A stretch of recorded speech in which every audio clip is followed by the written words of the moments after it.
this next question is basically, if all the fruits of his benefit are in the next life, like heaven and all that, why should we abide by anything now, as in like authority figures in the church? Why should we care about those things now, only for the promise of what's going to come then? So, like, people are exploiting it for authority or some benefit in this life with the pretense of something that's going to happen in the next life. Why should we value it here? Mm. Why should we value the church here, is what you're asking? Or authority from religion or any empirical basis of religion? Mhm. Well, the church is meant to support one another and to bring people closer to God and, I mean, teach religion.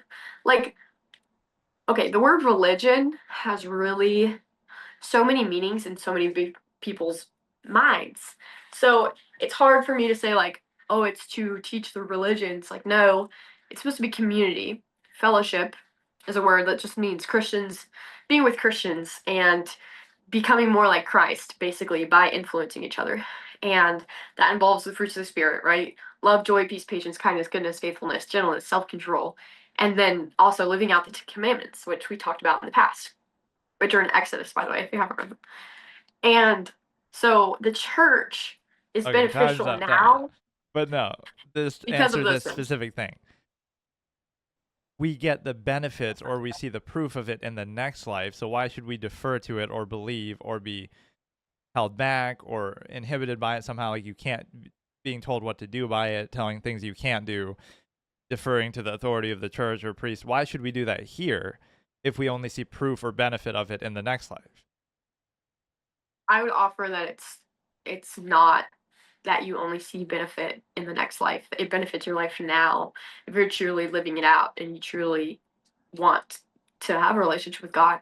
If you're in the right set of circumstance, like churches are very different. If you go to one church and you're like, okay, they're treating me terribly, don't go back. Like, I don't know what to tell you, but there's standards for the church, and some of them are not necessarily acting or representing Christ well. But out of those, like, But that's because of his free will. So it comes down to it takes the subjective form of people. So in history, if some feudal king had been in bed with the church and they're corrupting and they're taking advantage of peasants working for promises of heaven, you don't see any kind of wait, what you say? manipul like, it can be manipulated, like the So, like, way. okay, so people used to have to pay for confession, which, well, okay, actually, I don't have a source for this, so if I'm wrong, I'm sorry. But from my understanding, they used to have to pay to go to confession, and the people in that church were being taught that if they didn't go to confession, they would maybe not go to heaven. And so I think that was totally wrong, because But first of all, you just don't have to confess basically your the sins. point is, sorry if I keep interrupting, but I'm trying to go through a lot of things. You're fine. Like, Yeah. the point is that it's a tool. It has been a tool in history to control people. The clergy and the kings eating their nice whatever, nice meal up in a castle, up in the church, getting tribute, getting money, while the peasants are working in the fields, believing that they're going to go to heaven if they're good. It's a tool that's been used to control people like that for their own benefit throughout history. That's undeniable. So, what is your answer to that? Just that, oh, that doesn't happen as much now, or what? Well, that's not in the Bible, right? Like, that's not what it was intended for. That's not what Christ is intended for. That's not what Christianity is intended for. People have used good things for their own evil ways, always. So, like, that's terrible. Yes, that people have exploited others by using the Bible, which still happens today. But that's another reason we need to fight as Christians and say, like, hey, this is how Jesus is actually supposed to be represented, not the way these people are representing him. But how do you know that it's not everybody just doing that? They're all just competing over this for power. Like, oh, they just want to use it for their benefit instead of someone else using it for their benefit. But it's all the same process. It's just who happens to hold the cards there.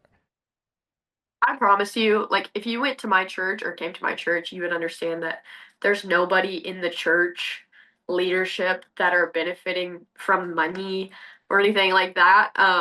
Like they're getting less than a teacher's salary, and they're just getting enough and giving so much to others. Like we build wells in other countries. We have an orphanage that we fund in another country.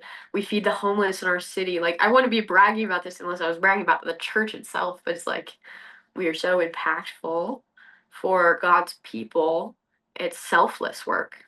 So what if I did the same things without the church though? Or again, what if the analogy, like somebody who without the church just helping people just for the sake of helping people, or the church the church exploiting people or doing negative things. So both of those things can happen and have happened. Yeah, that's true. So the two aren't like mutual to each other. You're saying all the positive things it can do, but it can also do negative things. So why should we value it inherently? I guess what I'm trying to say is if you're truly living like Jesus and you're in a leadership position in the church, you're not going to be exploiting stuff. Like doesn't go hand in hand. Isn't there a certain amount of power that the Pope has that people are benefiting? There is some benefit. I'm not Catholic, so I have nothing to do with the Oh, Pope. well, whatever. Like there's authority figures of some kind. I mean, my pastor, Who is your highest authority figure? the pastor, That's it. I guess you would say There must God be some actually. overall leadership figure though of the churches. Jesus and God. So most of the churches that are Protestant, which is just not Catholic Christians, kind of, they have usually there's like an elders, which are just volunteers within the church that help make decisions. That's pretty much that.